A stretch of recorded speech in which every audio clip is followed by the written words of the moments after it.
الرجيم. We seek refuge in God from Satan. He's after us. We are his main targets. He doesn't care about the people who are out there drinking and gambling, disobeying God. He doesn't care about it. It doesn't bother them. But he's after us. God tells us so in the Quran. He said, I will set on the straight path, the right path. So we seek refuge in God from him. In the name of God, most gracious, most merciful. Our teacher tonight is Dr. م.سەباحی and his assistants ڕەنگ, Ali and Mir. No.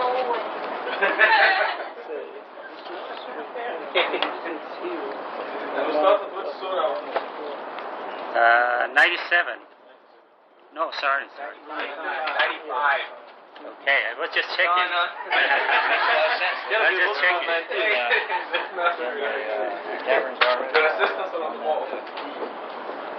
In his boat.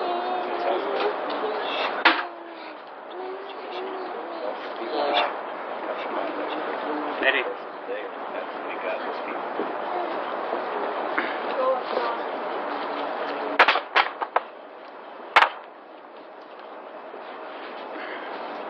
أعوذ بالله من الشيطان الرجيم. بسم الله الرحمن الرحيم. In the name of God, the most gracious, the most merciful. The surahs that we are covering tonight are, we start with 95, the fig, or a theme. It is consisted of 8 ayahs overall, and one of the short surahs of the latest parts of the Quran. When I was looking at this surah and the previous surahs that we covered, I realized that there are quite a few surahs that God starts with different things that He's swearing by them.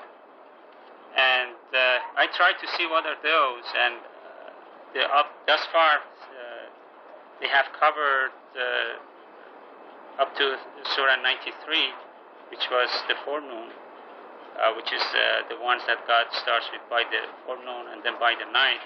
And then I went back and tried to see what other surahs God has done this. At least the ones that I came up with, there were 12 surahs that God starts with a swear to different things. And I tried to see whether there is any relationship or why is God doing this and what is He trying to tell us. There were some of them that one starts with the sun, the moon, with the bright star, the sky, the earth, galaxies, all the things that we see around us in the sky and around us. And then there are others that God uses the changes that we see during the every 24 hours, like the dawn, the forenoon, the day, the night, the afternoon, and the dusk. And we have Surah 100 that is the runners, which is a subject by itself. And we have a Surah, the town, and we have in Surah 91 we have the soul. It's something that we don't see. The things that we had up to this point, these are the things that we see, and God is swearing by them. But by the soul, or even an odd, and promise day, and witness, these are the things that I found by a quick review of the latest parts of the surahs of the since Surah 81. And if you look at those surahs, the only surah that God has given a plant's name and also starts with swearing by the fig and the olive, is this the only surah that we have. So there should be something significant, I guess, about these two plants that God is swearing to. And overall, what I understand from this is that God is telling us to look around and look at what is going on around us and try to see what are the changes and try to understand, try to use our intelligence, try to see and try to understand what is going on and see the signs that are all over the place. So with that, I go back to Surah 95. In the name of God, most gracious, most merciful. By the fig and the olive, by the Mount Sinai and his honored town, and dishonored town, sorry. We created man in the best design. In the new copy that we have, ayah 5 is missing, so I took it off the old copy. So we created man in the best design, then we reverted him to lowliest of the lowly. Except those who believe and lead a righteous life, they receive a reward that is well deserved. Why do you still reject the faith? Is God not the most wise and all the wise ones? So we go back to first by the fig and the olive. There's a footnote here that is saying that fig, olive, Sinai, and Mecca may symbolize the prophets, Adam, Jesus, Moses, Abraham, and Muhammad, which since there is not more in the footnote, I guess like the Khalifa is the one who can explain what he means by that. I don't. From the town, I know it relates to Muhammad, Ibrahim, and Mount Sinai it relates to Moses. But fig and olive, how that relates to Adam and Jesus, then he can explain to us what does it mean. Well, amazingly, it is universal. The fig leaf, or the fig tree, reminds us of Adam and Eve in paradise, when they covered themselves in leaves of paradise or whatever. But universally, this seems to be related to Adam and Eve. Fig. The olive, Mount Olive, Jesus, is a connection. And Mount Sinai, Moses, Mecca, Abraham. So this represents the one and the same message that came to us through different messages from Adam to Muhammad, from the fig to Mecca. Okay, so after the first 3 verses, God says, we created man in the best design. What is the meaning of that is something that we can think of. What is the best design? What is the best design that God does? Because man is different from the rest of the creatures. The only difference is that he has the brain and he can think and he make the decision. And God has given us that design, and then we have decided to make a decision. We made a decision and then went along, and then God tells us that He created us in the best design, and then reverted us to the lowliest of the lowly. And then this is one step, the best design. The second step is the lowliest of the lowly. So we start on the high, we go down the lowest, and then there is a chance for those who believe and live a righteous life to receive a reward that is well deserved. So it is upon us. God is giving us the chance to change ourselves from the lowliest of the lowly to go to do something that we can get out of that lowliest of lowly and go to a place that is better than lowliest of the lowly. Ask my senior assistant, Hamid, to talk about fig and olive, I guess, that he's prepared to tell us what is the significance of these plants that, some botany word, I guess. Well, I think Ṛەشاد basically, I just have a few other information that might not be as relevant, but it's just information regarding the plants themselves. One of the things that's most common said here is figs and olives they're very common in almost every part of the world, and everybody's very familiar with them. And they're both very good source of nutrition, especially figs. Very high concentration of sugar, calcium, and especially in parts of the world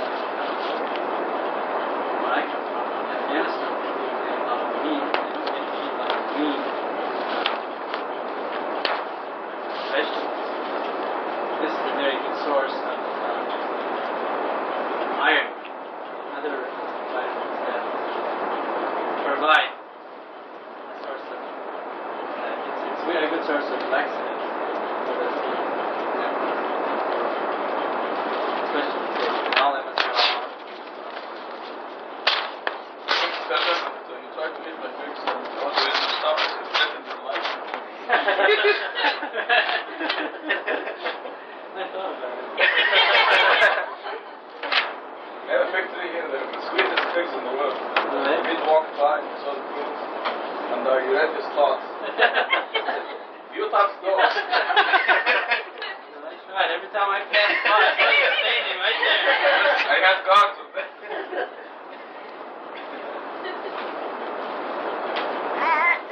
Another thing about the plants, figs are certain figs, mostly figs that they you get figs from this tree 2 times a year, twice a year, and olives every other year. Certain parts they don't even bloom one year. Next year, it's very fast.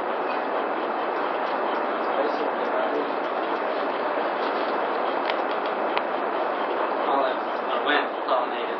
Figs are pollinated plants are bug that they created within the tree.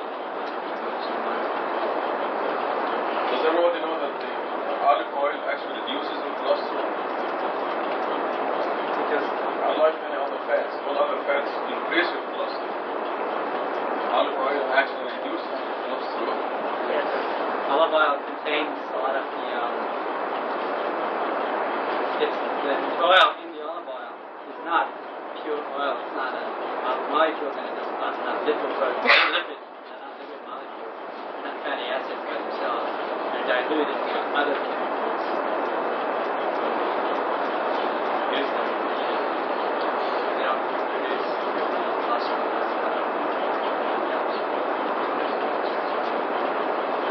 Can I add another thing here? Is the Dr. Sabahi's excellent explanation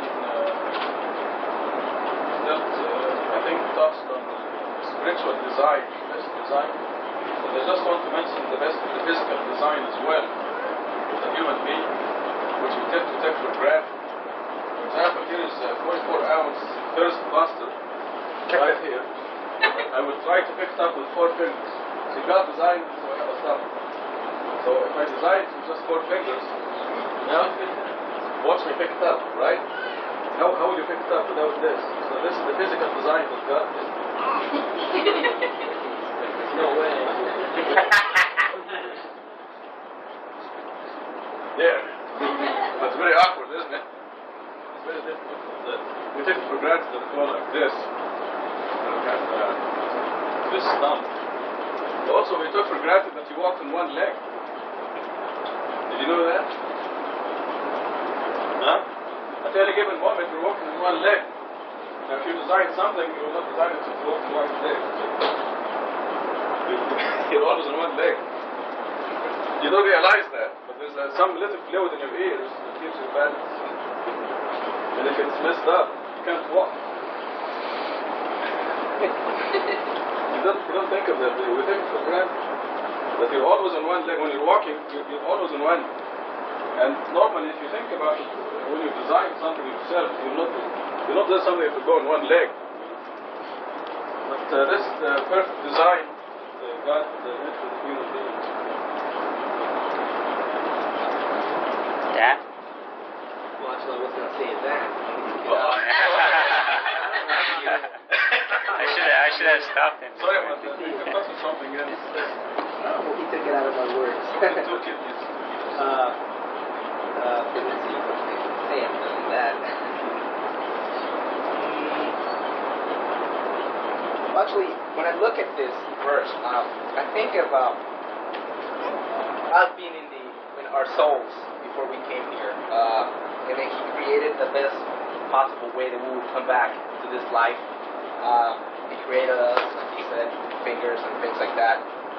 Our soul, I don't know if this is true. It will be this. Basically, it's low.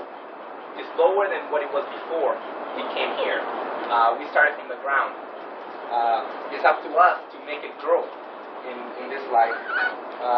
Like in line 6, it says those who believe and were righteous, they enjoy a well-deserved recompense. So you have this kid, okay, and his soul is so pure, but he's starting. It's up to us while we grow to feed our soul by praying, by following the amendments, things like that. and we start growing and growing. And if we don't do that, people might, how can I say, sometimes people may think that they have a good life.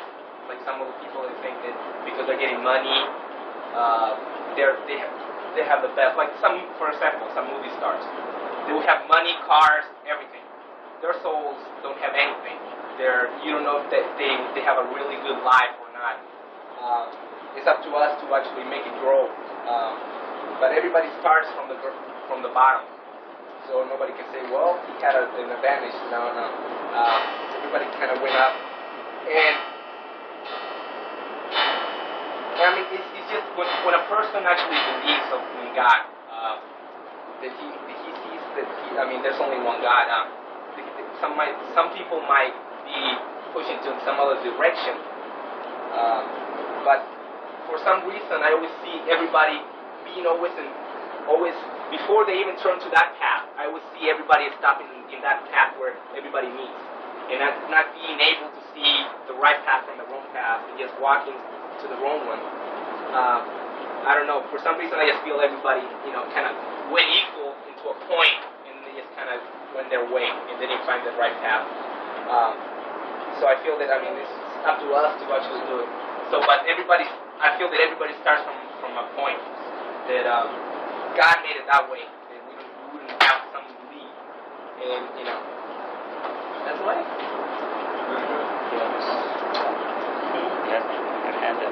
Oh, yeah. When you was mentioning about man is the only one who has the brain, I guess, to think or make decision or the freedom of choice. I guess that's what you were indicating, that other animals, they didn't have a brain. Or they had a brain, but they didn't have a decision,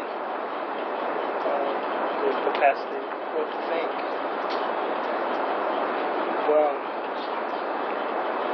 a tree will grow as tall as it possibly can. Like you take a redwood, it will grow as high as it possibly can, knowing that it doesn't realize, the sky, how the sky is, or is it unattainable, is it unreachable. It will grow as tall as it possibly can. And it seems to me that man is the only one who does not develop or try to achieve the riches of intention.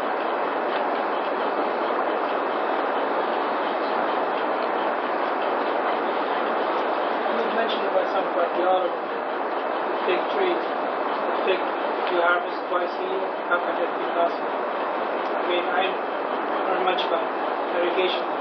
Those kind of trees, like it's not like water irrigation like vegetables that you water every day. You harvest as many times a year. Those trees kind of, at least part of my culture back home in the riverside of the country. It's a big festival every summer, not during. Like you harvest in the summer, they lose their leaves in the fall and the winter, then they bloom in the spring and then harvest again in summer. How can you do it twice a year? Must be many varieties. No, most of the trees do that. But one of the crops is not edible. It's just a readiness for the next one. Some people do eat them. Oh, okay. So they pick them green. They pickle them or eat them fresh. Some people just pickle it. Yeah. But No, it's only one crop a year. It dries out. The next crop grows from the base of that one. That's what makes it the second crop. It pollinates itself. It creates it. It dries out. It creates a bug, and the bug carries it to the male and pollinates itself inside it. It grows to the big.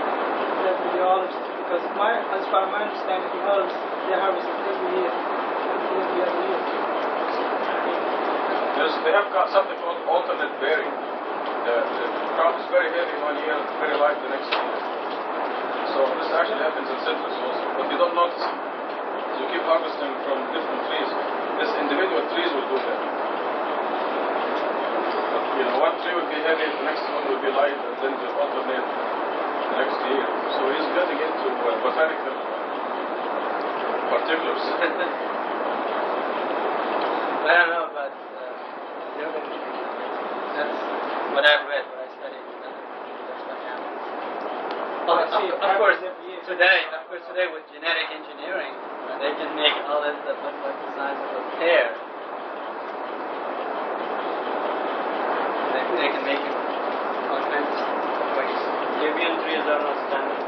I took the wood out of my mouth. Libyan trees are weird. Yes.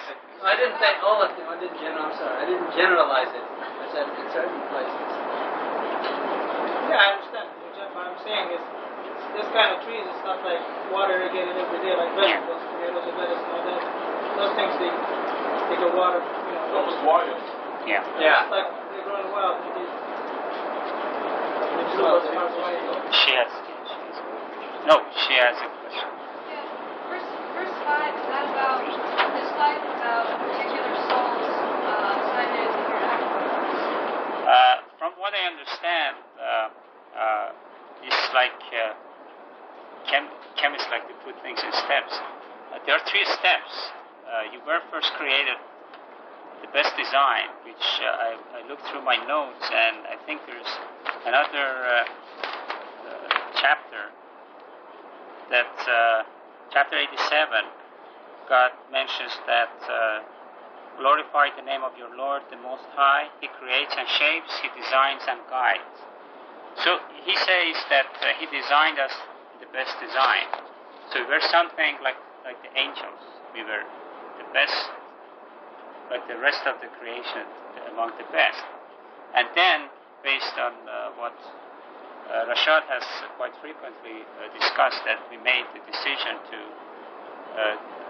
give it a try, go with Satan and give it a try, and made that decision. So we went to the second step, which is the lowliest. We came down, we left that high level of life, and then came down to see what it's like here, and then see whether we can fight with Satan and succeed and go back to try to reach to the high level again. And I think the third step is when you try to change, to get away from Satan, to lead to the right path and succeed in getting back to the high life, to get to the heaven. This is the way I see it. 2 questions. In Surah 4, there's no reference to Mary eating a fig, eating some fruit that's only like specific days. That's what brought that to mind in terms of the time in which Jesus could have been born. Secondly, what is the meaning of we in verses 4 and 5? Where it says, we created man in the best design. It says, then we reverted him. Does the we imply participation of angels, other forces, in the creation of man in the best design, and Satan's involvement in his going to the lowest level? Sabah just explained very well, but also regarding lowliness with the lowly, applies also to this life as far as the disbelievers are concerned. Read Surah 6, God says they're worse than animals. The disbelievers and idol worshippers are worse than animals, because they made a stupid decision not to appreciate God. Intentional drop in verse 5 was not intentional. We're going to fix it.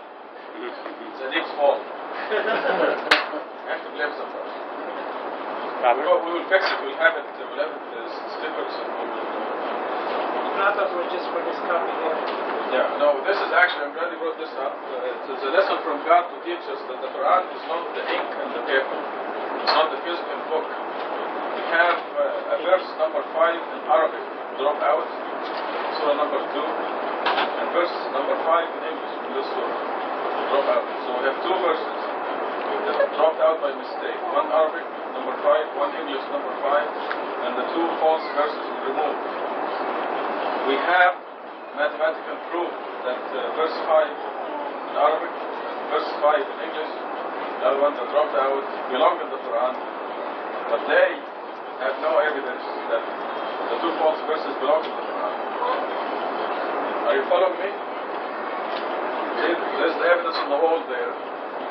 All this long number, 12,692 numbers. They include every verse in the Quran, but not the two false verses. And that number is divisible by 19. If you include the two false verses, the whole thing collapses. You don't have anything. But as it is, we have a fantastic miracle now. So God is telling us that remember that we are living in an age of books. See, this is probably a very primitive thing. That 100 years from now, they will laugh at us. They show movies of people looking at a book like this. Because 100 years from now, there will probably no books. So this is not the Quran. It's not the ink in the paper. When the Prophet Muhammad went to the highest heaven to receive the Quran, God didn't give him a book. Here is a book, the Quran. The Quran is at the heart. And obviously God is making the point that because they say that also cannot enter this book, so how come the Quran has the two verses printed in it? They forget that the Quran is written in many different ways. And a lot of people, Orientalists, printed it with surahs mixed up and rearranged the verses. They added things and dropped things, but this doesn't mean that God did not preserve the Quran, because the Quran is not this physical book. And we're having this demonstration with a new translation. So we will add the verses after we receive the book. We'll add these two verses that dropped now by mistake. Also, we write the Quran in the computer electronically. So what is that? So the Quran is in the heart. We know exactly every letter that belongs to the Quran, and if anything strange is added to it, we know that too. If anything drops out, we know that. And this is obviously God's will to teach us this lesson. The ink and the paper is not the Quran. Back to Dr. Sabah. Okay, one more comment before I go to Surah 96. I think plants are overall one of the most amazing chemical factories that exist on the earth. For a while I was, before coming to US, I was involved in research on plants and drugs that are derived from plants. And as a chemist, I was amazed to see how complex these molecules are that you can take from a plant. As an example that I can tell you now is that the most effective cancer research, or the most effective compounds or agents, if you call them, against cancer thus far are the ones who have origins from plant materials. And China is one of the leading countries in that respect because they invest a lot in natural products research. And recently there was a symposium. So what happens is that the plants, as time goes by, they synthesize these things. And if you don't need too much chemistry to understand that the only chemicals available to the plants are carbon dioxide, nitrogen from the ground, and water. So you have carbon, hydrogen, nitrogen, and oxygen. These four basically major elements, and some phosphorus and other things that come from the ground. And this plant, as you seed it and it grows, it starts to put these things together. And then after a while, you take the chemist, takes the leaves, goes to the lab, and tries to extract these chemicals out of it. And then spends a lot of time, years maybe, to see what is the structure. You started with one nitrogen, one oxygen, one hydrogen, millions of them, small pieces. And then this plant has put this together to a gigantic molecule, all attached together. That, first of all, human beings have a lot of trouble to identify what the structure is, because the definite structure of the compound is something that you need to know as a chemist or as a pharmacist. So after they find the structure of the things and they know the potency, they try and say, okay, this is effective against this infection or cancer or whatever. Then they want to make in bulk so that they can introduce it to the market and give it to people. So should they go and kill all the plants? No, the chemists come into play, say, okay, we are going to synthesize it, do the thing that the plant does slowly. It's designed to do it. And so they go in the lab and start it. One of the very great synthetic chemist that was here a few months ago. He said they have been working 5 years. I mean, they have been a group of the top-notch scientists working on to synthesize a molecule that has been derived from the plant and has been shown that it has the potency against cancer, very active compound. So it took them at least 5 years, and they had only one step to do, and that is the difference was the molecule that they were synthesizing was like the right glove of your hand that you can put on your left hand. There's a difference. There's no way you can superimpose your right and left hand, or to better understand, you cannot put a right glove on your left hand. Have you ever realized this? That is a concept, chemists call it chirality, and that's one of the most amazing things in the creation. And this is in all the molecules. In one molecule, which is the right-handed molecule, may be very effective. The left-handed has no potency, no effect at all. And the only difference is that if you look, these are the mirror. If you put the mirror here, this is going to be exactly this hand. This is called the mirror image of the other. These molecules are mirror images of itself. But one of them is has like cocaine has that property. If you take the same, exactly the same number of carbon, hydrogen, whatever. But the only difference is that the right glove is not the left glove. It doesn't have the same. If you take a kilo of it, you don't get high. And so I think when I read that plants are such an amazing creatures and do things that you take for granted. You don't realize what it is. And it is another sign, another one of those signs. There is a reason that God is swearing by the plant, the fig, and the olive that obviously have significance, as Dr. Khalifa mentioned it, and also from a chemist's point of view. So by that I go back, start Surah 96. Bismillah ar-Rahman ar-Rahim. You have a question? No. Okay. No, I was just add what you were saying, that God created man, he's intelligent enough to understand that you can eat the fig off the tree, or you can dry it out and you can eat it later on. The olive, you cannot eat it off the tree, can you? You have to treat it with salt or other chemicals to make it, unless you're in Libya, usually. Usually people treat it with other things. Like the dry raisins. Dates, grapes, you get raisins, same thing with olives. You can dry them out, and they could just like raisins. Eat it that way, without putting salt and things like that. I tried eating some olives without salt. Fresh green from the trees, right?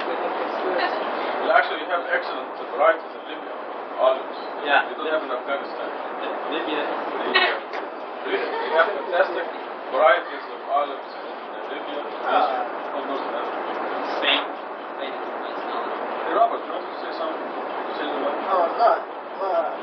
I remember asking you a question earlier about, God knew that human beings were going to, the majority of human beings were going to go to hell, and why did he follow through with creating? Because obviously he knew that the majority would go to hell before he ever created. And does that refer, and then you said, well, human beings are kind of like the criminals in our society. The human race was the one creature that was the bad egg, kind of like. So does that refer to the lowest of low in verse 5? That's the best. That's applicable too. Yes. Is that? Well, you see, God gave us the chance, but when we blow that chance, then we really bad. See, one of the reasons for creating this world is the creatures who end up in hell will not say, you didn't give us another chance, or you didn't tell us how bad hell is, and all these things. So all their excuses are being nullified now, here.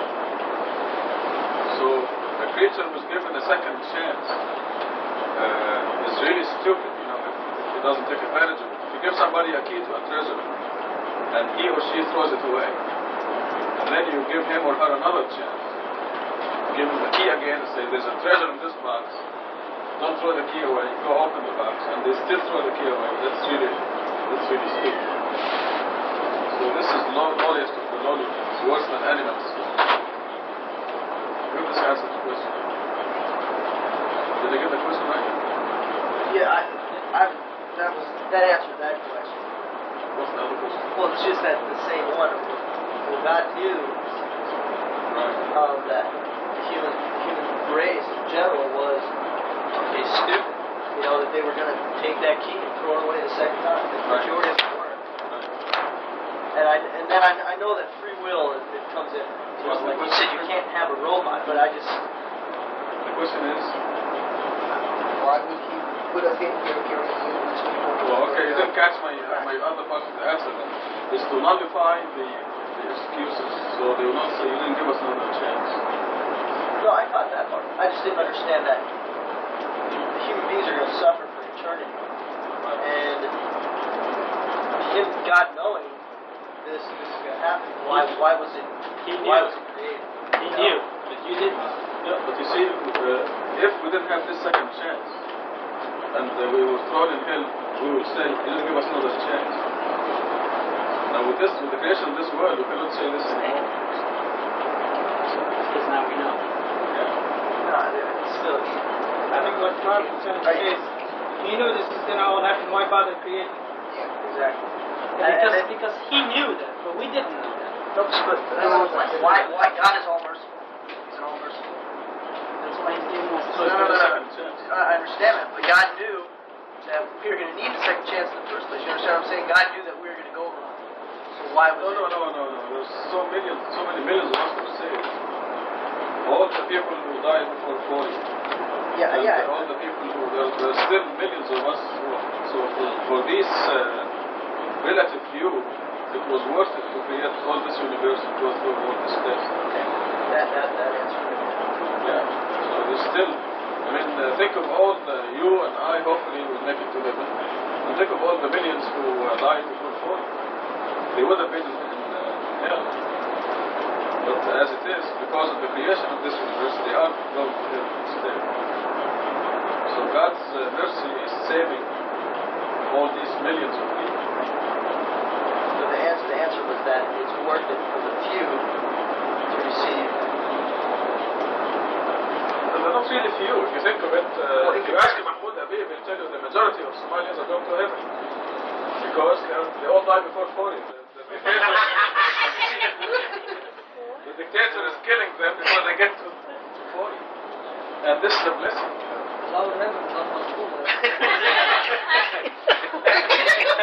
Right. Yes.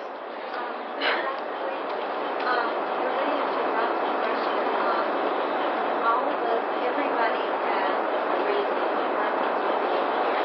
Like, each one of us has, I can't explain it, but in our daily life, we do something or meet someone. We're here to make our souls grow, the one who knows go right.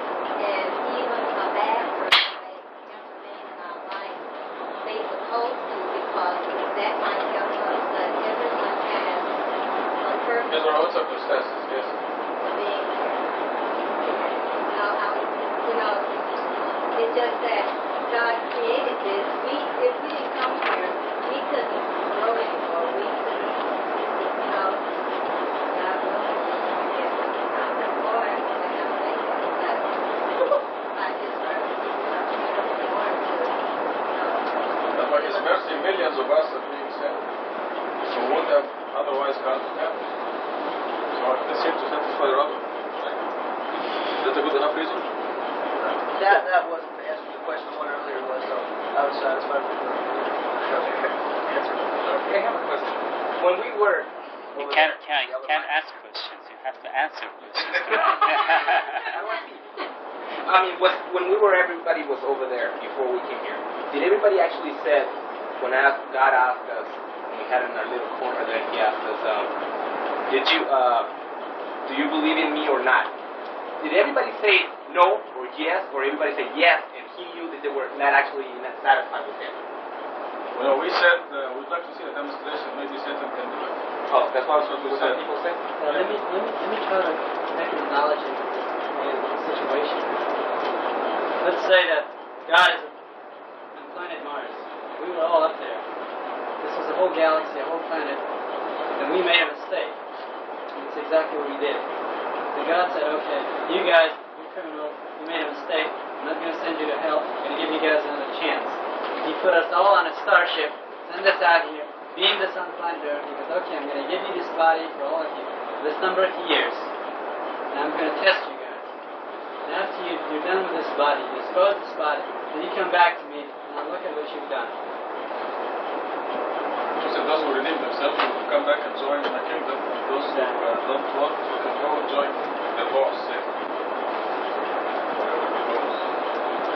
Would there be all concept we use so we can discuss all the time that the human being created to expose Satan is still valid or not? What's this again? The human being was created to expose Satan? No. Is it valid anymore? It's not valid. It was a good step. You don't see that. Not Jesus himself. Okay, I guess we have to stop at this point and go to the next surah, Surah 96. Muhammad was going to this cave for praying, and whatever reason he was going there, and what is happening in this surah, which is the first 5 verses which were revealed to him, were the first verses that from the Quran that was revealed to Muhammad. So the story is that he one day he was in the cave, and he heard the voice that told him to read, which is the beginning of the surah. And he panicked, and he thought that he's hallucinating and things like that. And then he heard the order again, read. And the story is that he said, I can't read. How can I read? And then Gabriel told him, read in the name of your Lord who created. So that's the story that I read, and although I have heard it before, more or less the same, I don't know how true it is. It's not true. But this is the story that I read in the book, that this is the way it happened to Muhammad, that Gabriel told him to read, and he said, I can't read. And he said, okay, read. Then I'll go to the surah now. In the name of God, most gracious, most merciful. Read in the name of your Lord who created. He created man from an embryo. Read, and your Lord, more exalted, teaches by means of the pen man what he never knew. Indeed, the human transgresses when he becomes rich. Your Lord is the ultimate destiny. 9. Have you seen the one who enjoins others from praying? Is it not better for him to follow the guidance or advocate righteousness? 13. If he disbelieves and turns away, does he not realize that God sees? 15. Indeed, unless he refrains, we will take him by the forelock, the forelock that is disbelieving and sinful. Let him then call on his helpers. We will call the guardians of hell. You shall not obey him. You shall fall prostrate and draw near. The first 5 verses, which are the first revelations, and as you see in the footnote, the code number 19 is all over those 5 verses, and also the whole surah, which is consisted of 19 surahs overall. And it is a miracle in itself.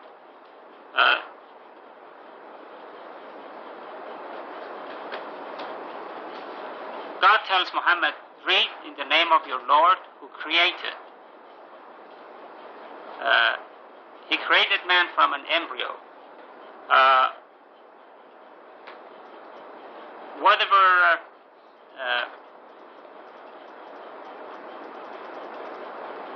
this is a embryo, which is the translated word for alaq.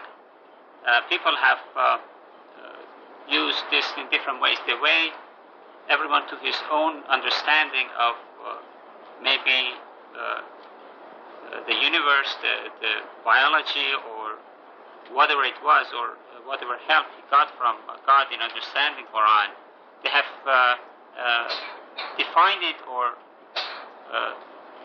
interpreted it in different ways. But what is clear here, God is saying that read, and read in the name of the one who created you and the whole universe. And he created man from an embryo, which I thought a lot about it.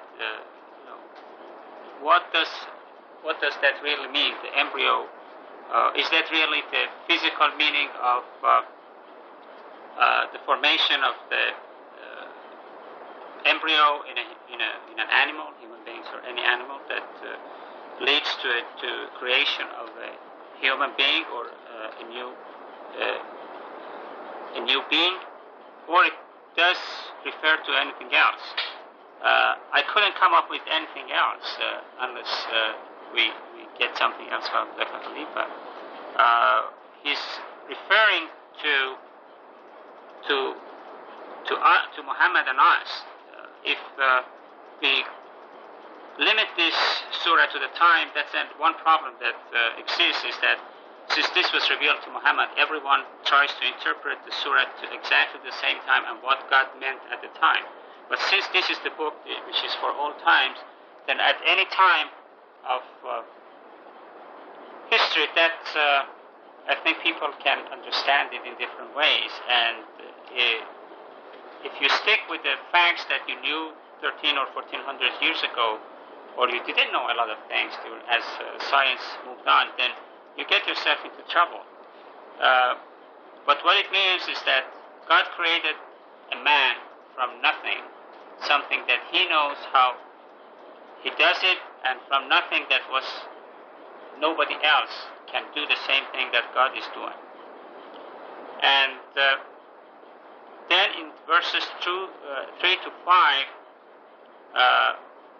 is telling us and first Muhammad that read is teaching. God is teaching you by the means of the pen, and he teaches man what he never knew. I think if from these surahs up to this point, I came to the understanding that if we as Muslims have read Quran and thought about it a little bit more carefully, I think we should have been the leaders in science in the whole world, because there are so many facts, and God is giving us the light. Say, okay, look at the sky, look at the sun, look at the stars. One day sit outside and see how the whole thing changes, and think. But we kept saying that the world is flat.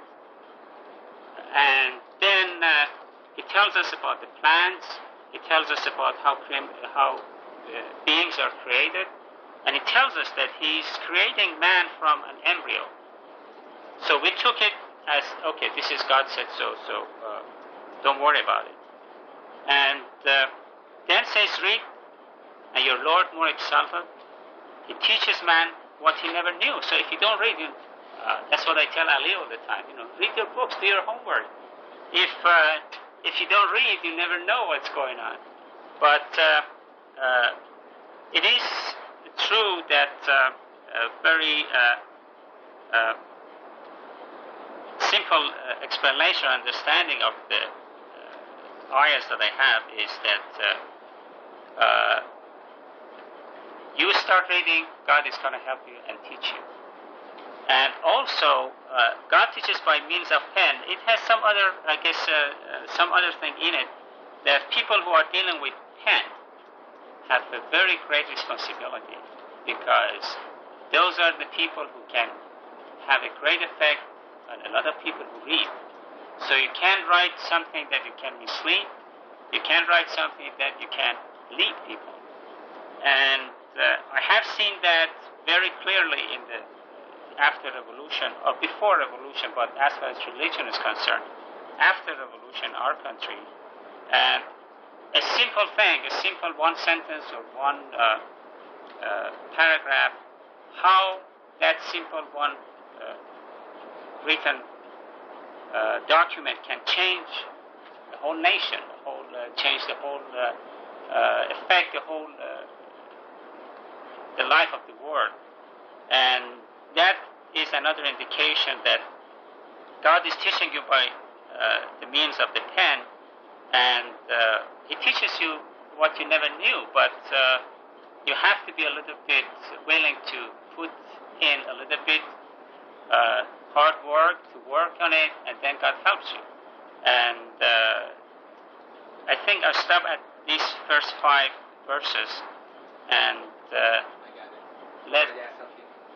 Oh, he's so willing to go, so he didn't leave. Okay, go. Look at this, the embryo. I don't know if we have a good translation with the clock. Maybe it wasn't great. I look at it, those 5 moves, and the whole thing is the embryo, the start. You know, we were just a clot, an embryo, and we started from that. Look at that. He says that read in the name of your Lord who created. He's telling us that He created us. He created man from an embryo, from something. That's when we started. Read, and your Lord won't insult it. Okay, indeed, He teaches by the means of the pen. Oh, like those 5. Actually, the way I look at it is the Quran. That we will start learning from God, from actually reading. That's the first step that we take. The first time I actually came here, before I came here, my brother gave me a Quran. And I said, Hamid's apartment needs to be there. And my brother came here, and I was over there waiting for him. And I sat on the couch, and I started reading it. I felt like after that, I felt like myself, I was an embryo. I'm just something that I'm just starting. I started reading it, and I started seeing things that I never saw. That I always asked when I used to go to Catholic school, and I used to ask questions, they never actually answered. And there, they were there. So, I just felt like I was being born. Like I was being created right and then. For some reason, I just feel that those 5 will be for the Quran. A person needs to read. When a person reads it, and God wants him to be a believer, He will create him right and then into a believer.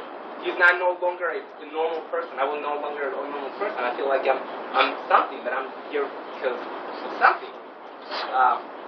And I just feel that it's the Quran of what he teaches us by the means of the pen. I don't know if 20 years from now that will be go be the same thing.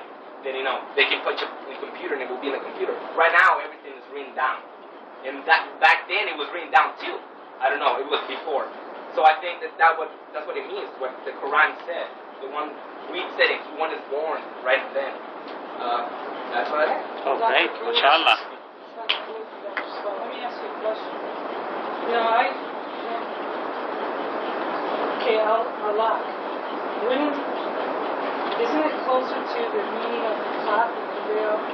Because when you say the embryo, I think that you're definitely jumping ahead about 5 stages. Because the very first thing is like a ball, or a ruler, and that's a clot. I don't know if you remember. First thing's a zygote, David. Okay, well, a zygote is still way before an embryo. Right. So the zygote is an embryo also. No, I'm not sure, because it says He created man from an embryo. Way out. An embryo is way out. Like Dr. Sabat, according to the Arabic here, is what would Allah basically? Well, I don't know Arabic, but I looked up the meanings of Allah. I think one of them is clot. And it's not clot. It's not an angle. The literal word means something that is hanging. Something that is stuck at the angle. suspend. The clot though is more of a definitive term, like what it basically comes from, an embryo. Now He didn't create man from an embryo. He created man from a clot, a zygote. I met Dr. Bukai. Dr. Bukai, who wrote the Bible, Science, and the Quran. I met him in Algeria, and he was very angry at the word clot. He said, clot is a piece of blood that is like jelly, and that is not what the human embryo is. And he was really angry. No, sir, I'm going to have to So I never used clot again. Because that was his own personal opinion, but that's what we were. That's what we are. Just a clot. Literally. Yeah. No. The word literally means something that is hanging. Right. Like this see a charcoal glass and it clings to the wall. It's a Right. block. It's just a block. It's cells. Right, it's in cells, but it's not a clot. It's a very active, very living group of cells that is dividing very fast. This Clot is not even dead blood cells. does Allah means leech too? Right, yes. That's Something what. that- That's something that exactly. hangs. We are a what's the word? A parasite. On Yeah. Mother woman when we first start off. Yeah, I read in a Farsi translation or a little bit interpretation that says maybe this is because leech and sperm are somehow similar in shape. This may be something that God is saying that He created man from the whatever is. But what happens is when the zygote and everything attaches to the wall, it literally buries itself into the, into the uterus, and it literally sucks blood out, just like a leech. So I don't think that the That is the embryo is right. I don't know. I just want, yeah. You know what I'm That's, saying? yeah. David, technically an embryo is immediately after fertilization of the ovum. You have an embryo, technically. I'll bring a book by myself. Yeah, I know. That's what the zygote, embryo, fetus, but all these are all embryos, technically. Okay. The definition of an embryo is fertilized ovum. That's correct? You're a medical guy. Zygote. Yeah, zygote is an embryo. Anyway, I Wow, think embryo zygote. would be a safe translation because it covers a wide range from Yeah, zygote to the fetus. It does cover it. Please, that one guy didn't like the word clot. Clot's what I No, clot is not accurate at all. Okay. Lisa, What is a clot, David? with a comment? What is a clot? Embryo is a lot more acceptable than the general. The general I'm not saying he's would with make a zygote. connection between clot and embryo. The embryo, you know it's a living being. Clot, it might be a clot, it might be. Yeah, Bukai was definitely very angry at the clot. See, I think maybe you're being swayed by his personal opinion, which really can't do it. Well, but you have to deal with a whole range of humans. Most people don't know that. You've got to go back For me, for the layman, I think clot would be easier to understand because that's basically, that really to me gives more of a greatness to God. It's coming from something that's not clot, it's a leech, it's a lot, whatever. But you see, David, there are two things against the word clot. The first thing is clot is a dead object. Second is clot is not what the Arabic word is. Yeah. Not what the Arabic word says. My first translation, I was influenced by the general bringing it. Think about it. I thought clot would be accurate, but it was not. Okay. 7 years later, it's not accurate. Let's go back to Dr. Sabahi. Thank you, pardon. I think Ed, he gave a very good, Dan gave a very good. No, see, let me point out something about what he says. How come everybody's arguing about one word, one sentence? How come they don't look at the whole picture? Yeah. The whole sentence. Everybody's always arguing about the translation, one word.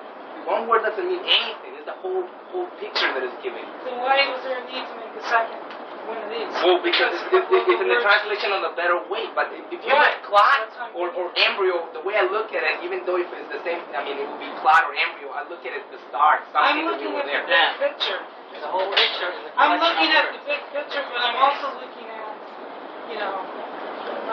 if I see something or you see something that you think doesn't really fit, Yeah. then I think you should express it. You know what I mean? Because otherwise, why even do this over again? The Yeah. change in the Because I look at the translation. big picture, I look at this, and I don't need anything more than just this right now. When this comes out, that'll be great. But this is a big picture, I know that. The change in translation reflects the growth of the translation. Yeah. The new translation now would be different from the one that we're going to get. going back to comment on what you said, and also in addition to what Dr. Khalifa is saying, I think that's why Arabic version of the Quran is so valuable, and it's so important that if you can read it, because one part that we miss is the music. I don't know how to say it, the music and the way it is written. Because in Arabic, if you read it, you see that especially these short surahs, the size of the surah, the verses, the way they sound, the music that goes with it, they change. It's so beautiful that you can't, in English it's impossible. And that one word is another thing that makes it translation and things like that very difficult, as Dr. Khalifa mentioned. It's something that goes to perfection, from these discussions and maybe arguments, you just learn and move on, and maybe later on you find a better word for the thing. But as the Arabic word, it's very difficult to put it in one English word and say the same thing that it is said there. One thing that I wanted to add to Ali, are you volunteering to say something? He begged me not to call his name, but you wanna? No. Okay, and another picture that you can get the first 5 verses reading the name of your Lord who created and creation, is that the whole creation is a book. You can look at it as a book. You don't have to be able to read what is written here, like being literate. You can see and read without moving your lips. You can see these things.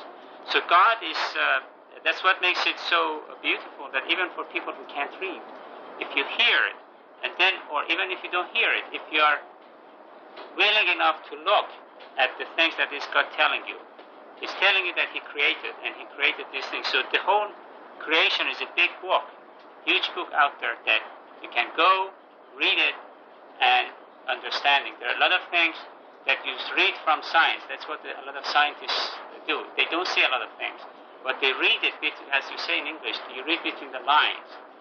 I think the creation is something that you can read from between the lines if you are willing to, if you pay attention, if you accept the fact that, one night go out, look at the beautiful sky, if it's not monsoon season, and you can read it, and from a lot of other things that God is saying here. I'm going to move on. Verse 6 and 7, indeed the human transgresses when he becomes rich. Whenever human beings feel that they are rich in anything, not money, only money, you may feel that you're rich in a lot of other things. And then that's the time that you start worshiping yourself or your ego or whatever you have accomplished in the world. And that's the time that you start to transgress. You start to move away from God, forget God, and go to the wrong path. So if God is helping you to get rich, as I said, in any way that you can be rich, and then you have to be very careful, because as has been said repeatedly, that it is not you, it is your work, you are working hard, you are putting a lot of effort into it, but God is helping you to become richer in whatever you're doing. But be careful not to transgress. But God is saying that human beings, this is the nature of them, they just transgress. But He mentions in 8 that your Lord is the ultimate destiny. Don't forget, whatever you get, whatever you accomplish, you have to finally die. You will die, and they put you, depending on where you die, either put you in a coffin or they just put you on the ground and put a lot of dirt on you, and there you are, and you can't take anything with you down there. Then God is again reminding us, have you seen the ones who enjoins others from praying? And this is one of the very interesting 2 verses that comes together, and we see it very easily, that there was a time that back in my country, before revolution, praying was something that if you did was something out of civilization. You were old-fashioned, you believed in something which is not civilized, westernized, and things like that. And so people tend to say, why you pray? Pray if you wanted to pray, and at least if you wanted to pray publicly, it was something that a lot of people would tell you, would make fun of it. But then after the revolution, it became a force. If you didn't pray, then you were in trouble. There were times that at 12 o'clock they would ring the bell, everyone's supposed to go to the mosque and pray, which was another problem, you know. Whether you're praying for God or you're praying to show your boss that I'm a good Muslim because it had good effects on your salary or where you go from in the future. But God is asking you, have you seen those, have you seen the one who enjoins others from praying? Is it not better for him to follow the guidance or advocate righteousness? Which is clearly, God is putting in question fashion. If he disbelieves and turns away, does he not realize that God sees? This is one thing that a lot of people don't realize. Or they may know it, but they try to look the other way. God again is warning us, giving us some warning and cautioning us.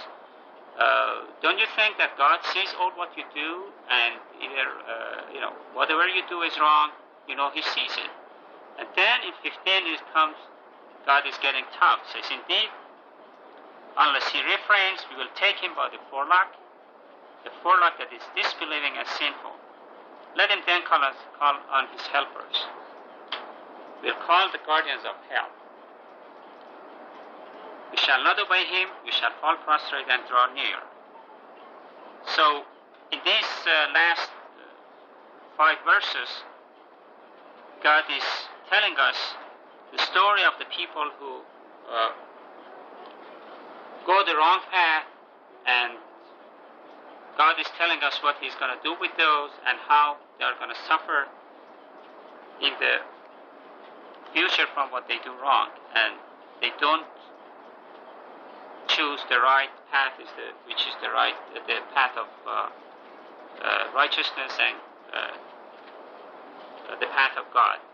Overall, if you look at these verses, it starts with a lot of people may have or may see it just as very disconnected, but it is very much connected. As you see, it's the whole story of human being, the life, the way he's created, the way he transgresses, the way he becomes stingy, the way he drowns into materialistic things, and then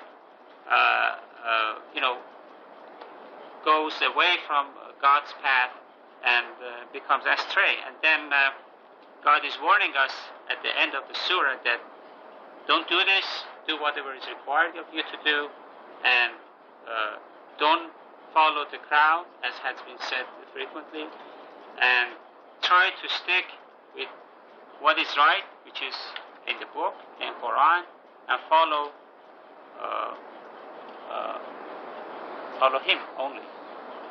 Amin. You have something? I'll add something. When he becomes rich in line 7, to your Lord is the ultimate destiny.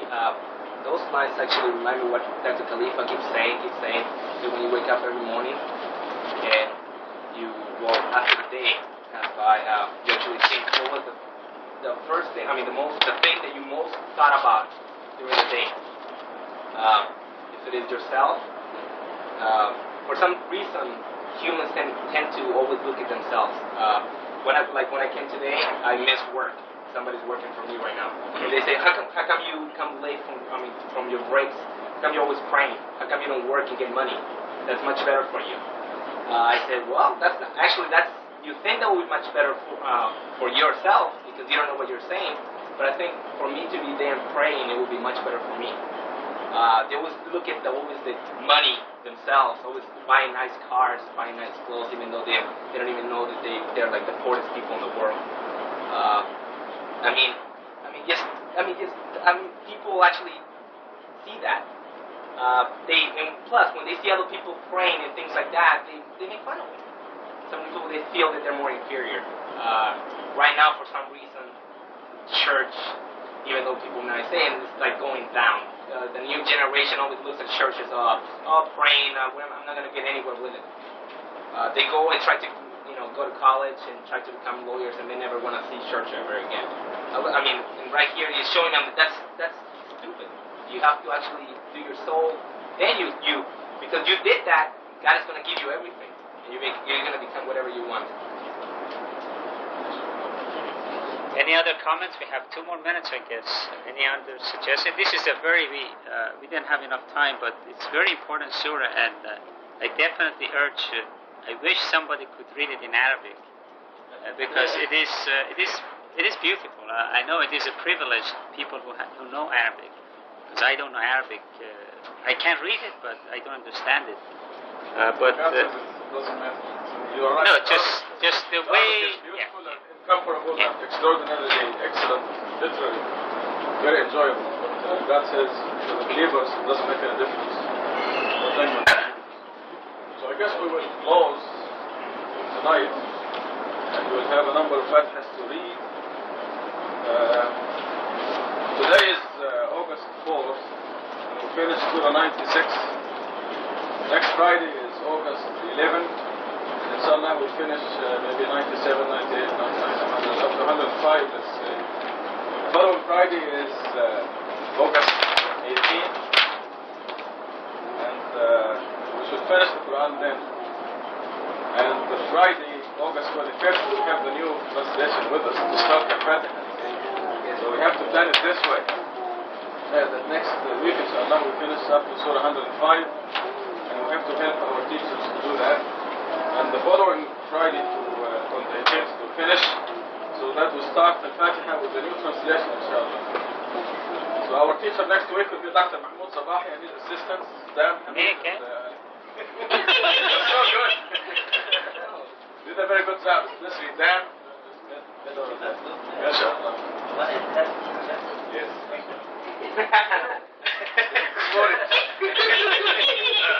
You know, Khalifa is an excellent teacher. By the way, he presented to you the chemical isomers. He made it so easy: the right hand glove and the left hand glove. And in chemistry, we talk about the D and the L isomers of the same compound. But he made it so easy. He's a talented teacher, I can tell that. So inshallah, we'll make use of his talent more often. Philip? Dr. Khalifa, I would like to ask that we include my wife, Evelyn, for her. Her birthday was the 31st of July. She's now traveling by herself, and by auto she has to go to Oregon to take care of some business. And so if we can keep her in our hearts. Inshallah. Because the 21st of July. 31st was her birthday. 31st of July. That's right. You have to tell us about this. I know, I didn't. That's very close to your birthday. It is. Yeah. So, okay, our teacher, don't worry. Yeah, We'll just make use of talent more often. But Glory will be our teacher next week. Finish to Surah 105, and then Ahmed Rayan, inshallah, will be the following Friday to finish the from 106 to 114. Inshallah. We need to read the Fatiha for EB Musi out there. Okay, when he comes, he comes twice here. And Catherine, she forgot that her birthday is tomorrow. Is it tomorrow? Monday, yes. Catherine's birthday. And Martha is not here, so give her an absentia birthday. Her mother decided to have a party for her on this. This was the only time to have her, so she's not here tonight. We read Al-Fatiha for Philip and his wife, Evelyn. That may God be with them. Be with Evelyn on her travels.